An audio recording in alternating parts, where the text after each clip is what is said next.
Baytarlık apteke gelmişim, celere derman alalım. Gittik. Büyüsün diye tez, ne liman ayrı. Paraşokları. Vaktitim onu vermek lazım.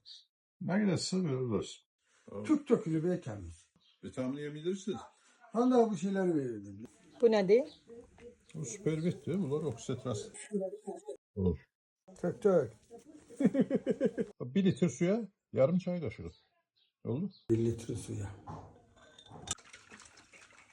Bildiyiniz kimi cücə saxlayırıq. Hal-hazırda bir həftə tamam oldu və altlarını dəyişəcəm.